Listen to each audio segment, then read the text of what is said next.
The rain hadn't stopped for 3 days. Dark clouds covered the entire city as police sirens echoed through the empty streets. It was the kind of night where even criminals stayed indoors. Deep beneath the city stood Blackstone Prison, the most secure prison in the country. Every inmate inside had committed crimes that shocked the nation. But there was one prisoner who terrified even the guards. His name was Adrian Cross. No one knew exactly who he was. Some believed he had once worked for military intelligence. Others claimed he had been the mastermind behind crimes that were never officially recorded. The strangest part, for the last 20 years, Adrian had never asked for freedom. He never fought anyone, never argued, never even smiled. Every single day he sat on the same metal chair, staring silently at the wall. The prison psychologist once wrote in his report, "This man isn't waiting for release. He's waiting for something else." Nobody understood what that meant until tonight. At exactly 7:42 p.m., Detective Ethan Carter walked into Blackstone Prison. He wasn't there to investigate Adrian.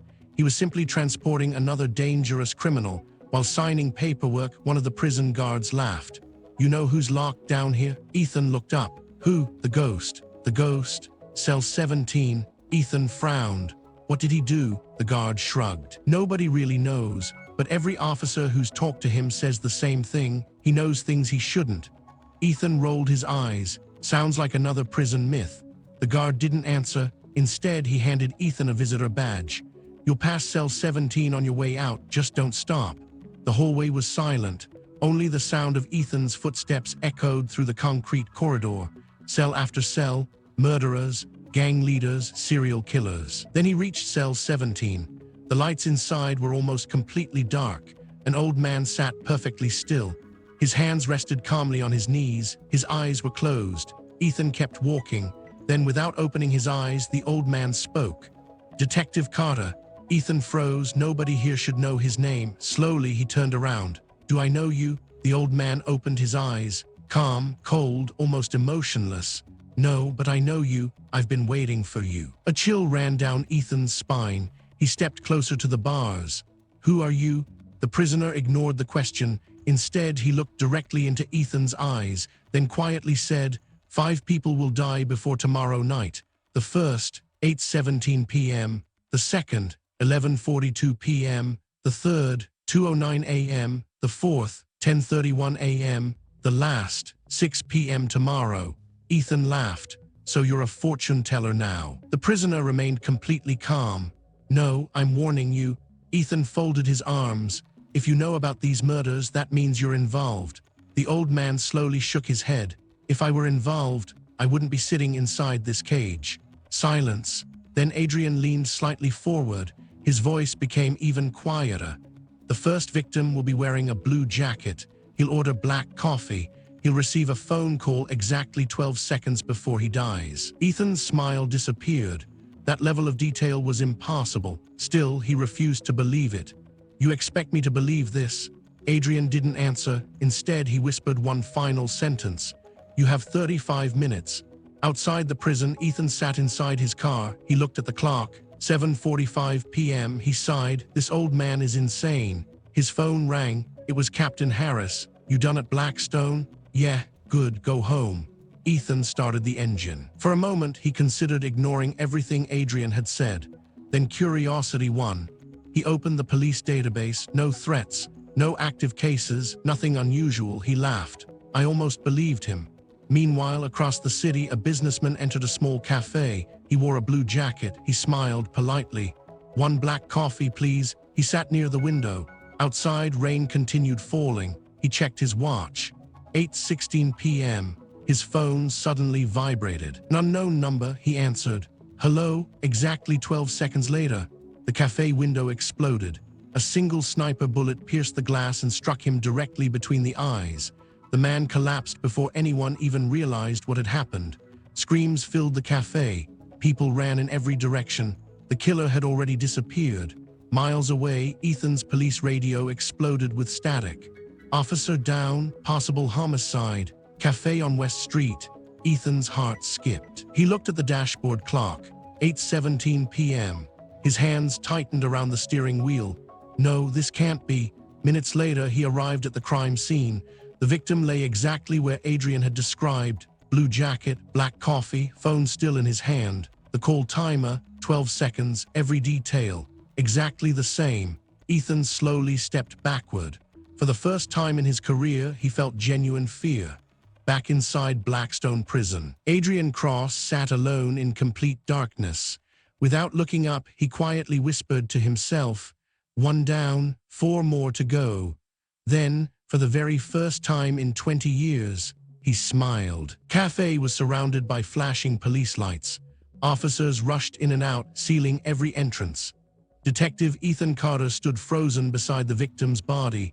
Everything, every single detail, matched Adrian's prediction. The blue jacket, the black coffee, the 12-second phone call, nothing was different. The crime scene photographer quietly whispered to another officer, "How could anyone know this before it happened?" Ethan didn't answer, because he was asking himself the same question. An hour later, inside police headquarters, Captain Harris slammed both hands onto the conference table. "I don't care if it's coincidence. I want every sniper team, every surveillance unit, and every detective working this case." Another detective looked at Ethan. "You said someone predicted this?" Ethan hesitated.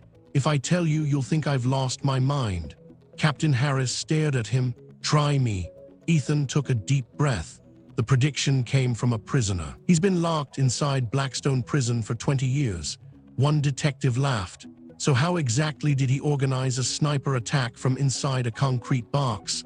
Nobody answered, because none of them had an explanation. At exactly 10:55 p.m., Ethan returned to Blackstone Prison. The guards looked surprised. "You came back. I need to see Adrian." 5 minutes later, the heavy steel door opened. Adrian was sitting exactly where Ethan had left him. Same chair, same posture, same emotionless face. Without looking up, he spoke. "You stopped believing in coincidence." Ethan walked straight to the bars. "Who was the shooter?" "I don't know. Stop lying. I never said I knew." "Then how did you predict it?" Adrian remained silent. Ethan grabbed the prison bars. "Talk." Finally, Adrian looked at him. "I don't predict murders. I remember them." Ethan frowned. "What does that even mean?" Adrian slowly stood for the first time. "I've already lived this day many times." The words echoed through the hallway. Ethan blinked. "What?" "I've watched today happen before many times." Ethan took a step back. "This is insane." Adrian nodded. "I know, because I said the same thing the first time." Ethan's heart started beating faster. "You expect me to believe you're trapped in some time loop?" "No, I expect you to save the next victim." Silence. Adrian looked toward the prison clock. 11:21 p.m. "You have 21 minutes. Ethan immediately pulled out his notebook. "Tell me everything." Adrian closed his eyes. "The victim is a woman, 32 years old, name Sophia Bennett. She's a nurse. She'll leave St. Mary's Hospital at exactly 11:39. She'll stop at a red traffic light. A black motorcycle will stop beside her. The rider will shoot her twice. The murder happens at exactly 11:42 p.m. Ethan immediately turned toward the exit. Before leaving, he asked one final question. "Can she be saved?" Adrian looked away. "I've never managed to save her." Police cars screamed through the city. Every available unit raced toward St. Mary's Hospital. Officers surrounded the parking lot. Snipers climbed rooftops. Roadblocks appeared on every nearby street. Captain Harris smiled. "If he's right, we'll catch the killer." 11:38 p.m. A woman walked out of the hospital, nurse uniform, brown handbag, exactly like Adrian described. Sophia Bennett confirmed. Officers quietly followed her. She entered her car, started the engine. Everything looked normal. 11:41 p.m. She reached the traffic light. The signal turned red. Every officer tightened their grip on their weapon. Nothing happened. Captain Harris smiled. "I knew it." Then, a loud explosion echoed behind them. Boom! A fuel truck crashed into another vehicle 2 streets away. Every nearby officer instinctively turned toward the explosion. Only for a second, that was enough. A black motorcycle silently appeared beside Sophia's car. Pop, pop, 2 suppressed gunshots. The rider disappeared before anyone even realized what had happened. 11:42 p.m. Sophia collapsed over the steering wheel, dead. Exactly on time. Back at the crime scene, Captain Harris punched the hood of a police car. How? We had the entire area covered. Ethan wasn't listening anymore. His mind was somewhere else. 2 murders, both impossible to predict. Both happened exactly as Adrian described. Either the prisoner was somehow controlling everything, or he knew something no human should know. At 2:30 a.m., Ethan secretly returned to the prison. This time, he entered Adrian's cell alone. No guards, no cameras. He pulled up a chair. "I'm done playing games, tell me the truth." Adrian slowly opened his eyes. "The truth will destroy your life."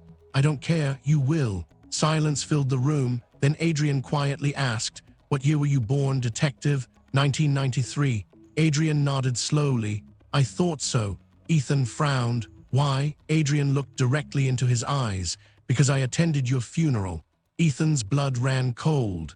"What did you just say?" Adrian didn't blink. "I watched you die 3 days from now. You were buried on a rainy Thursday. There were only 12 people at your funeral. Your mother wore a black coat and blamed herself for your death." The room suddenly felt too small. Ethan couldn't breathe. "This is impossible." Adrian's voice remained calm. "The third murder isn't a stranger. It's someone standing very close to you." Ethan's phone vibrated. "Unknown number," he answered. A distorted voice whispered only 6 words. "You're already too late, Detective Carter." The call disconnected. Ethan slowly looked at the screen. His heart almost stopped. The call had come from inside Blackstone Prison. The phone slipped from Ethan's hand. He stared at the screen. The call had come from inside Blackstone Prison. That was impossible. Adrian had never touched a phone. His cell had been searched hundreds of times over the last 20 years. There wasn't even a pen inside. Yet someone inside the prison had just warned Ethan. Without wasting another second, Ethan rushed out of the cell, locked the entire prison down. Within seconds, alarms echoed through every hallway. Heavy steel doors slammed shut. Guards began searching every cell. Every prisoner was ordered to stand against the wall. 2 hours later, nothing. No phone, no hidden transmitter, no illegal device. It was as if the call had never happened. One guard nervously approached Ethan. "Sir, we checked every security camera, and, for exactly 7 seconds, every camera inside the prison went black." Ethan stared at him. 7 seconds. Just enough time for someone to move without being seen. Morning arrived. The city had already heard about the 2 mysterious murders. News channels called the killer the Phantom Sniper. People were terrified. Nobody understood how the murderer always escaped despite heavy police presence. Inside police headquarters, Captain Harris gathered the entire task force. "We have one priority: find the 3rd victim before 2:09 p.m. Maps covered the walls. Photos of possible targets filled every screen. Thousands of officers were deployed across the city. This time, they were determined to win. Meanwhile, Ethan couldn't stop thinking about Adrian's words. The 3rd victim isn't a stranger. He looked around the room, every detective, every officer, every friend. Could any of them be the next victim? Then his eyes stopped on Detective Ryan Brooks. Ryan smiled. "You look terrible." Ethan forced a smile. "Didn't sleep." Ryan laughed. "After last night, neither did I." They had worked together for 8 years. Ryan had saved Ethan's life twice. He was like a brother. Surely it couldn't be him. At exactly 1:20 p.m., Ethan returned to Adrian. This time, he didn't ask questions. He simply said, "Who's going to die?" Adrian remained silent. After several seconds, he whispered, "You still don't understand. I don't know their names because I choose to. I remember them because I've already failed to save them." Ethan stepped closer. "Tell me." Adrian finally looked up. "The 3rd victim wears a silver watch. He drinks coffee without sugar. He'll receive a file marked RED. Ethan froze. Every detective in headquarters used red evidence folders. "Who is it?" Adrian slowly shook his head. "I never learned his name. You have 38 minutes. Police headquarters immediately entered lockdown. Nobody entered. Nobody left. Every weapon was checked. Every window was secured. Bomb squads searched every floor. Snipers surrounded the building. Captain Harris smiled confidently. "If the killer gets inside here, I'll personally arrest him." For the first time, everyone believed they had won. 1:57 p.m. A junior officer walked into the investigation room carrying a red folder. "Captain, the forensic report." Captain Harris nodded. "Leave it on my desk." The officer walked away. Everything seemed normal. Ryan picked up the folder. He flipped it open. Inside, there were only blank pages. Ryan frowned. What the? Suddenly, a tiny red light began blinking inside the folder. Ethan's eyes widened. No, drop IT. Ryan looked confused. What? 3 seconds, 2, 1, boom. A deafening explosion ripped through the investigation room. Glass shattered. Computers flew across the floor. Smoke filled the building. Officers screamed. The blast threw Ethan against the wall. His ears rang. Everything became silent. Slowly, he stood up. The room was destroyed. Captain Harris was injured. Several officers lay unconscious. Then he saw Ryan. He wasn't moving. The silver watch on his wrist had stopped. The time displayed 2:09 p.m., exactly as Adrian predicted. Hours later, the media called it the deadliest attack on police headquarters in the city's history. That night, Ethan returned to Adrian. His face showed something it had never shown before. Fear. Ethan quietly asked, "Who are you?"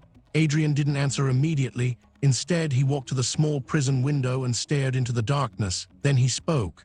23 years ago, I wasn't the prisoner, I was the detective." Ethan's heartbeat stopped. What? I investigated these same murders, the same victims, the same killer, the same dates. Ethan whispered, "That's impossible."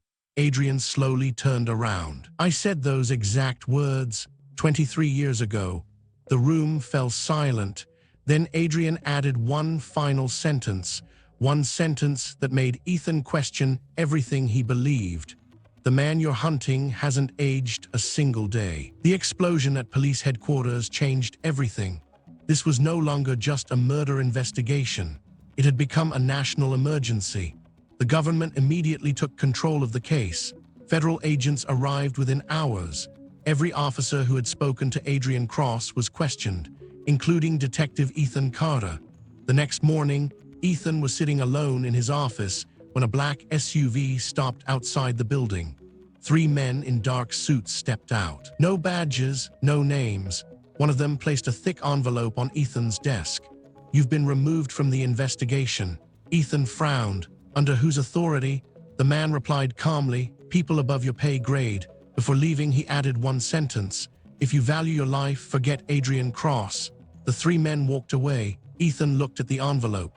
Inside was only one photograph, a CCTV image from 23 years ago. His heart skipped a beat. Standing near an old train station was the same man witnesses had described after the cafe shooting. Same face, same hairstyle, not a single wrinkle. It looked like the photo had been taken yesterday. At the bottom of the picture, someone had written in red ink, Project Oracle. Ethan had never heard that name before. He searched every police database. Nothing, military records, nothing, government archives, nothing. It was as if Project Oracle had never existed. That evening, Ethan secretly met an old hacker friend named Noah. "If anyone can find Project Oracle, it's you." Noah smiled. "Give me 1 hour." 45 minutes later, his smile disappeared. "I've never seen anything like this." "What happened?" "Every file connected to Oracle has been erased, but there is one backup server." "Where?" "Under Blackstone Prison." Ethan froze. "Under the prison?" Noah nodded. "There are blueprints. They show another underground level, but officially, that floor doesn't exist." That night, Ethan returned to Blackstone. He didn't go to Adrian's cell. Instead, he searched the prison basement. After nearly an hour, he noticed something strange. One wall sounded hollow. He pushed harder. A hidden steel door slowly opened. Cold air rushed out. Below, a staircase disappeared into complete darkness. No lights, no signs, only silence. With his flashlight in one hand and his pistol in the other, Ethan walked down. Each step echoed through the empty corridor. At the bottom, he found an abandoned research facility. Broken computers, shattered glass, rusted medical equipment, dust covered everything. It looked as if people had fled in a hurry years ago. Then he saw a wall covered with photographs, dozens of faces, every victim from the recent murders. But these weren't recent pictures. They had been pinned there over 20 years ago. The dates beneath each photo matched Adrian's predictions exactly. His breathing became heavier. How could someone have known all of this decades in advance? In the center of the room stood a large computer terminal. Surprisingly, it still had power. The screen slowly lit up. A single message appeared. "Welcome back, Detective Adrian Cross." Ethan whispered, "What?" Before he could react, the computer automatically played an old security recording. The video quality was poor. The timestamp read, 23 years ago, a younger Adrian Cross appeared on the screen. He was speaking directly to the camera. "If anyone is watching this, my name is Detective Adrian Cross. I've failed. I couldn't stop the murders. They'll happen again and again and again, until someone finally breaks the cycle." Ethan's hands trembled. This wasn't a prisoner confessing. This was a detective begging for help. Suddenly, the recording glitched. Static filled the screen. Then another face appeared, a scientist wearing a white lab coat. He looked terrified. "If you're seeing this, destroy Project Oracle. We created something that should never have existed. It doesn't predict the future, it learns from it." Before he could continue, the video abruptly ended. The entire room went dark. Click, someone had turned off the power. Ethan immediately drew his pistol. "Who's there?" No answer, only footsteps, slow, heavy, coming from the darkness. His flashlight flickered. 1 second, 2 seconds, then it completely died. The room was now pitch black. The footsteps stopped. A calm voice echoed through the darkness. "You shouldn't have come here, Detective." It wasn't Adrian, it wasn't Captain Harris. It was someone Ethan had never heard before. Then a matchstick lit up. For a brief second, Ethan saw the man's face. It was the exact same face from the 23-year-old CCTV photograph. Not older, not younger. Exactly the same. The man smiled. "You've been chasing me for 23 years. Before Ethan could fire, the lights exploded. The room was filled with blinding white light. When Ethan opened his eyes again, the mysterious man was gone. Only one thing remained on the floor, a small black chess piece. The king. Meanwhile, back in cell 17, Adrian suddenly stood up. For the first time in years, he looked genuinely afraid. He whispered to himself, "No, he's awake." Black chess piece felt cold in Ethan's hand. It wasn't ordinary. On the bottom, a tiny symbol was engraved, Omega. He had seen that symbol before. It was on the envelope containing the old CCTV photo. It was on the hidden laboratory computer, and now someone had left it behind on purpose. The mysterious man wanted Ethan to follow him. Ethan rushed back to Adrian's cell. For the first time, Adrian wasn't sitting on his chair. He was standing near the bars, almost as if he had been waiting. "You saw him." It wasn't a question, it was a statement. Ethan nodded slowly. "Who is he?" Adrian looked away. "I don't know his real name, we only called him the Architect." "The Architect?" Ethan repeated. Adrian nodded. "He never pulled the trigger. He never planted bombs. He never touched a victim. Yet every murder happened exactly the way he wanted." Ethan frowned. "How?" Adrian walked closer. "Because he doesn't kill people, he makes people kill for him." Silence filled the hallway. "He studies fear, he studies greed, he studies anger, and once he understands someone, he can predict every decision they'll make." Ethan stared at him. So Project Oracle wasn't predicting the future? Adrian shook his head. No, it was collecting millions of human decisions. After enough data, it could calculate what every person would do next. It didn't see the future. Before Ethan could ask another question, the prison alarm suddenly echoed through the building. Red emergency lights flashed across every hallway. A guard shouted, "Power failure." Another yelled, "All security cameras are offline." Ethan immediately reached for his gun. Something felt wrong, very wrong. At police headquarters, Captain Harris was reviewing the case alone. His office lights flickered. Then the phone rang. Unknown number. He answered. No voice, only slow breathing. Then click, the call ended. He looked out the window. Across the street, a little boy stood holding a red balloon. The child smiled, then pointed upward. Captain Harris instinctively looked toward the rooftop. Nothing. When he looked back down, the little boy had disappeared. At the prison, electricity suddenly returned. Every monitor came back online. One guard looked at the surveillance screen. His face turned pale. "Sir, what?" "Cell 17. Ethan ran toward the monitor. Adrian was gone. The cell was empty. The steel door was still locked. No tunnel, no broken bars, no damaged walls. It looked as though Adrian had simply vanished. Guards searched every corridor, every rooftop, every ventilation shaft. Nothing. It was impossible. A maximum security prisoner had disappeared without opening his cell. Meanwhile, Captain Harris received another phone call. This time, a calm voice spoke. You've protected thousands of people, but today, no one will protect you. The line disconnected. Suddenly, every computer inside headquarters shut down. The building went completely dark. Emergency generators failed. Officers pulled out flashlights. Then 3 gunshots echoed through the building. Bang, bang, bang, screams followed. When the lights finally returned, Captain Harris was lying on the floor. Blood spread across his uniform. 3 bullets straight through the chest. On the wall behind him, someone had written a single sentence using red paint. "You cannot arrest the future." Ethan arrived minutes later. The building was in chaos. Paramedics rushed through the hallways. Officers searched every room. No suspect, no fingerprints, no weapon, nothing. Only another black chess piece placed beside Captain Harris's body. This one wasn't a king, it was a queen. Later that night, news channels announced the death of Captain Harris.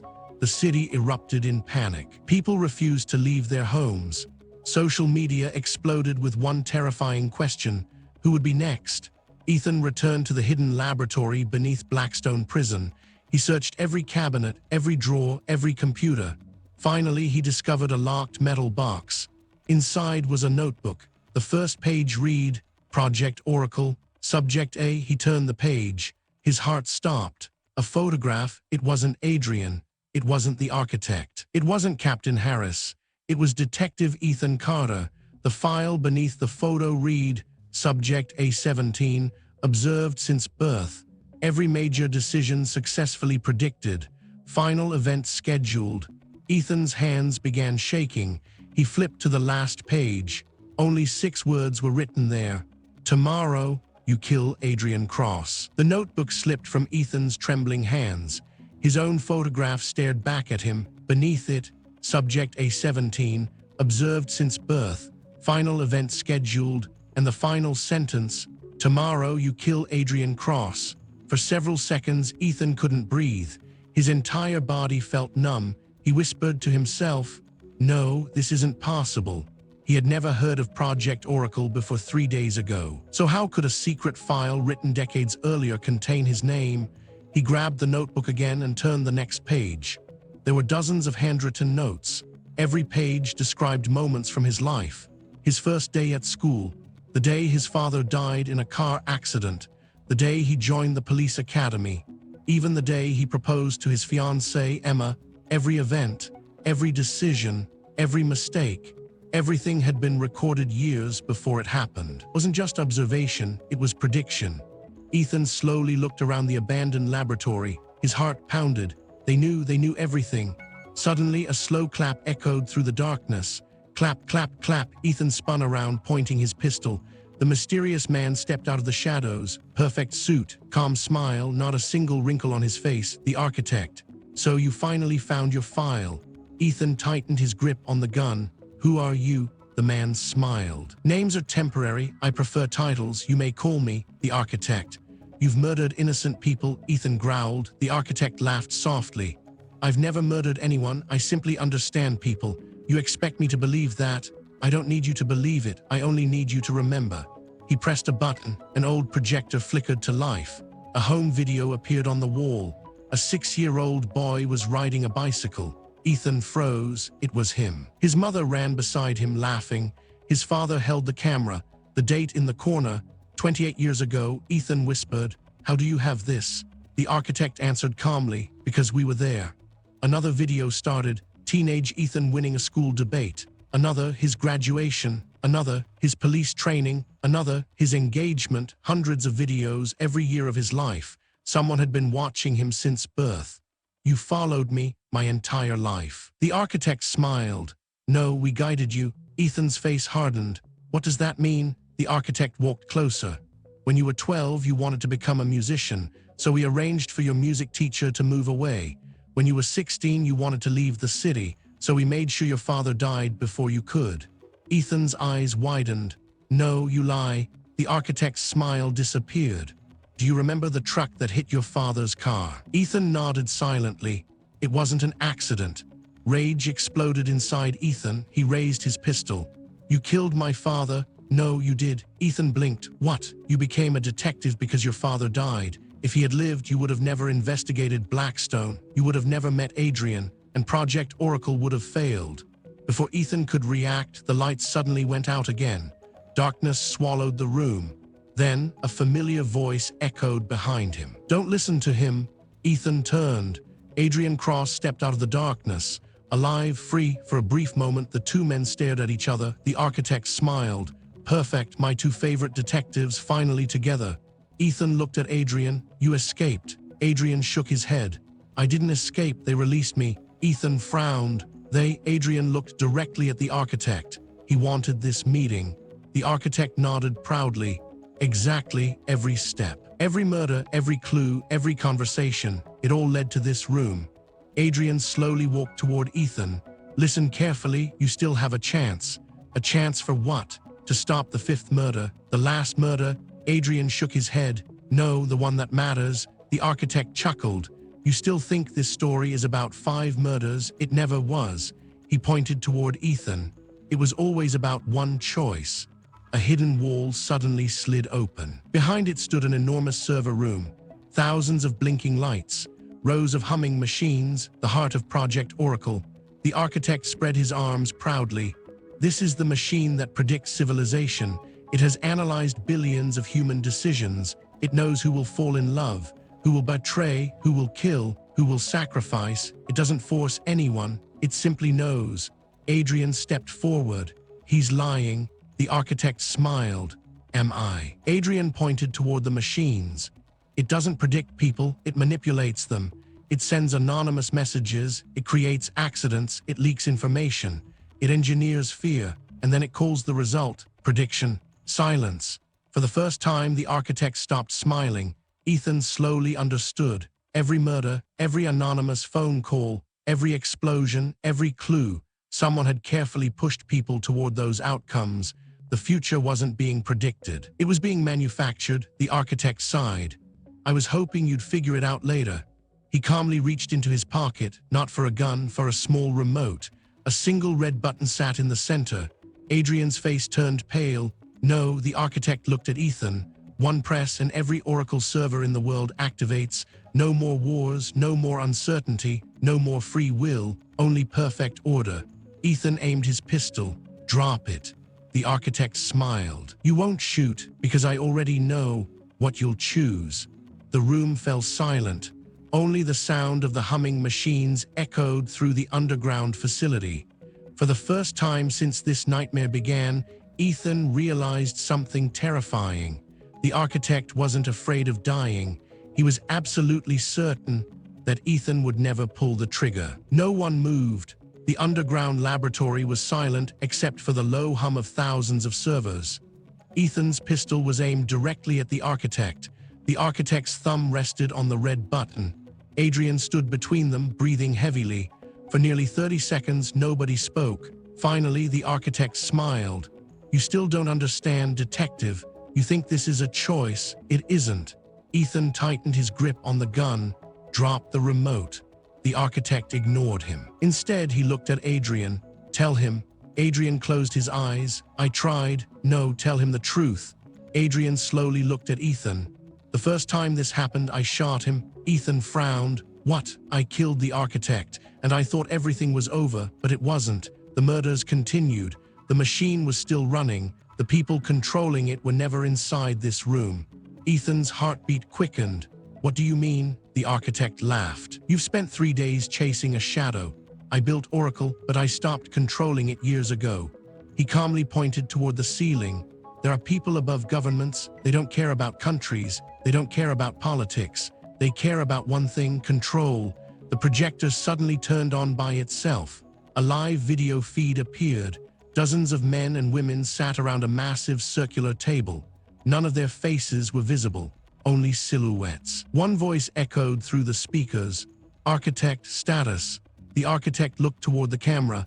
"Subject has reached the final stage." Another voice asked, "Will he comply?" The architect smiled. "He always does." The screen went black. Ethan whispered, "They're watching us." Adrian nodded. "They've been watching everyone for decades." Suddenly, the laboratory doors slammed shut. Heavy steel locks engaged. Emergency lights began flashing. A robotic voice echoed through the room. "Containment protocol activated. Facility self-destruct in 10 minutes. Ethan looked around. What did you do? The architect calmly replied. I didn't activate it. They did. They're removing the evidence. Without warning, the server room exploded with sparks. Rows of machines burst into flames. Smoke quickly filled the underground complex. Alarm sirens screamed through every hallway. Adrian grabbed Ethan's arm. We have to destroy the core. What core?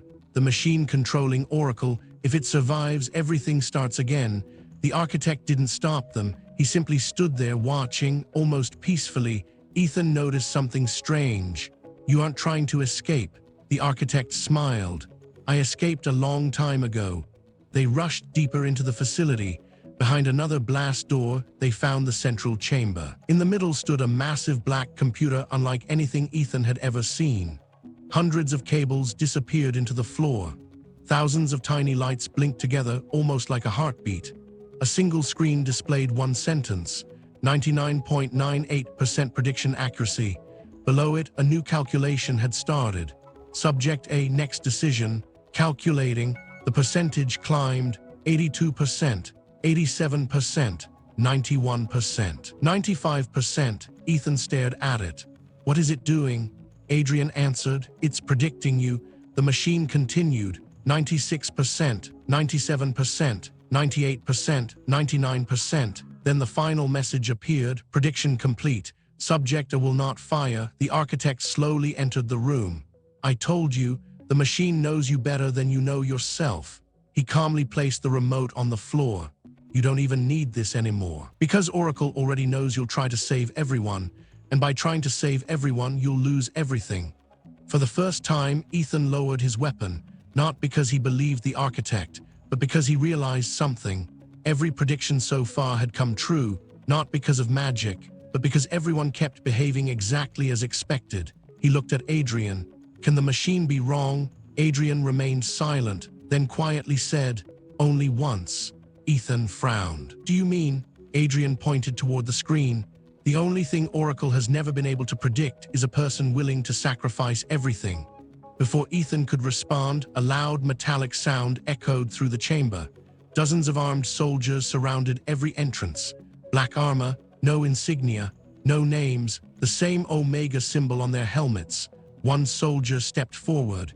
He aimed his rifle at Adrian. Another aimed at Ethan. Their commander spoke calmly. The board thanks you for your service. You are no longer required. The soldiers switched off their safety locks. The room fell completely silent. Only 5 minutes remained before the facility exploded. And for the first time, even the architect's smile disappeared. The soldiers slowly closed in. 20 rifles, 20 laser sights, all pointed at Ethan and Adrian. Smoke filled the underground chamber while the countdown echoed through the facility. 4 minutes remaining. No one dared move. Then the architect raised his hand. Lower your weapons. The soldiers obeyed instantly. Ethan frowned. I thought you said you weren't in control anymore. The architect smiled sadly. I'm not. They're following protocol for the last time. The commander stepped forward. He handed the architect a small black envelope. Without opening it, the architect already knew what it contained. He looked at Ethan. They've ordered my execution. Ethan blinked. What? They no longer trust me. They believe I've become emotional.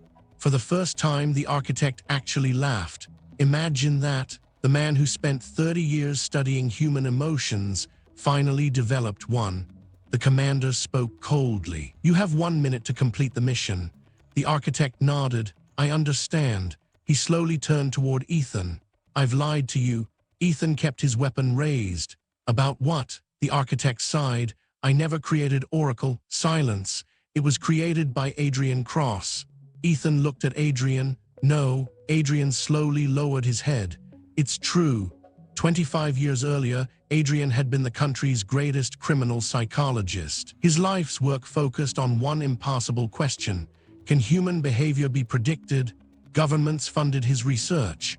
Military organizations invested billions. At first, the project had a noble purpose: predict terrorist attacks, prevent wars, stop serial killers before they acted. Years later, Adrian succeeded. Oracle could predict human decisions with terrifying accuracy. But the government wanted more. If behavior could be predicted, it could also be manipulated.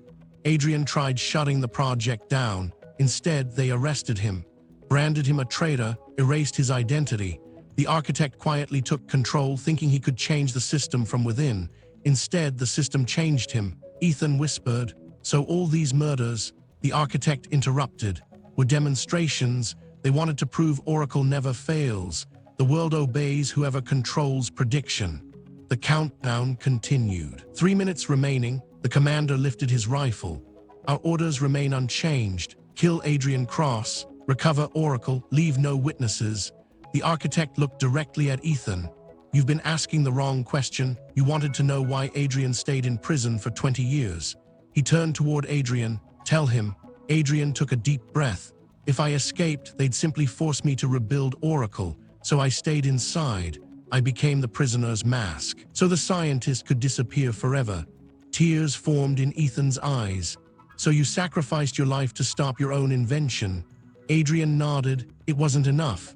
Suddenly, the commander fired. Bang! The bullet flew straight toward Adrian. Without thinking, the architect jumped in front of him. The bullet struck his chest. He collapsed. The soldiers looked shocked. Even the commander froze.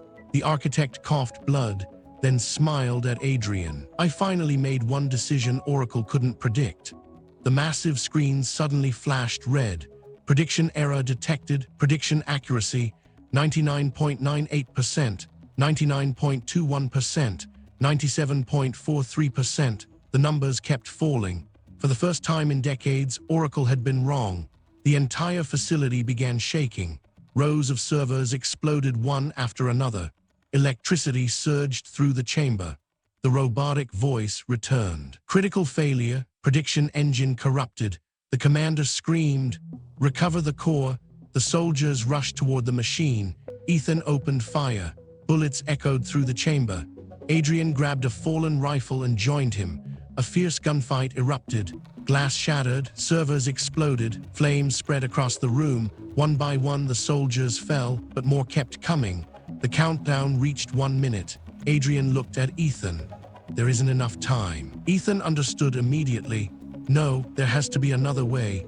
Adrian smiled. "There never was." He pulled a small key from around his neck. "The reactor can only be destroyed manually. If it survives, they'll build Oracle again." Ethan shook his head. "I'm not leaving you." Adrian placed the key into Ethan's hand.